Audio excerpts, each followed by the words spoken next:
मेरठ और हस्तिनापुर को महाभारत और श्री कृष्ण सर्किट से जोड़ने का काम तेज कर दिया गया है। मेरठ शहर से 40 किलोमीटर दूर हस्तिनापुर के ऐतिहासिक महत्व को वैश्विक पटल पर लाने की घोषणा हो चुकी है। मेरठ में पर्यटन मंत्री ने करीब 33 करोड़ रुपए की पर्यटन विकास योजनाओं का लोकार्पण और शिलान्यास किया।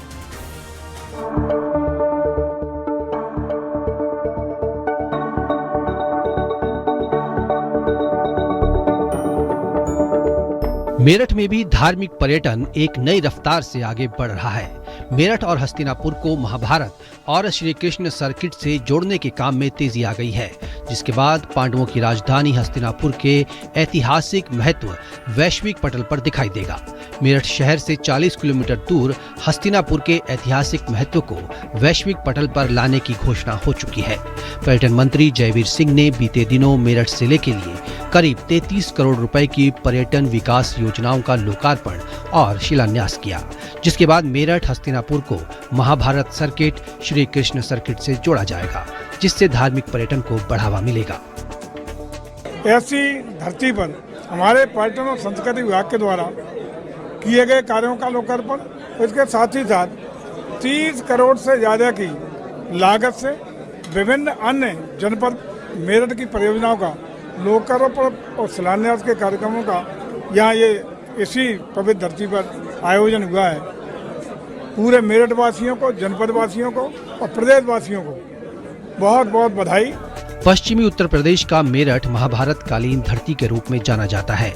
मेरठ का हस्तिनापुर और किला परीक्षितगढ़ दोनों ही क्षेत्र महाभारत कालीन रहस्य से भरे हुए हैं, जिसे देखते हुए प्रशासन के माध्यम से ऐसी बड़ी परियोजनाएं तैयार की जा रही हैं, जिससे मेरठ की ऐतिहासिक और क्रांतिकारी पहचान विश्व स्तर पर स्थापित हो सके।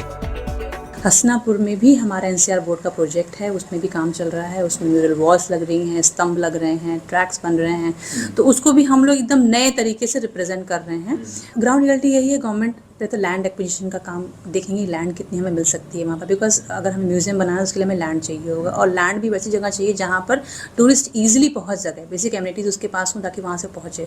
तो लैंड का काम हम लोग लैंड बैंक इकट्ठा करने का काम कर रहे हैं हस्तिनापुर में। जैसे ही वो लैंड हमारी पूरी प्रॉपर हो जाएगी, हम उस पर कार्रवाई करना शुरू कर देंगे। पहले पर्यटन के मामले में यूपी 5वें या 6ठे स्थान पर रहता था, लेकिन आज ये देश में अव्वल है। योगी सरकार में अब पूरे यूपी में साल भर में 137 करोड़ श्रद्धालु पहुंच रहे हैं। अब मेरठ में भी धार्मिक पर्यटन ने रफ्तार पकड़ ली है, जिसके बाद कह सकते हैं कि वो दिन दूर नहीं जब अयोध्या की तर्ज पर मेरठ में भी धार्मिक पर्यटन एक नई रफ्तार पकड़ेगा। आप इन तस्वीरों में देखिए कि यहाँ का विकास किस तरह से हो रहा है।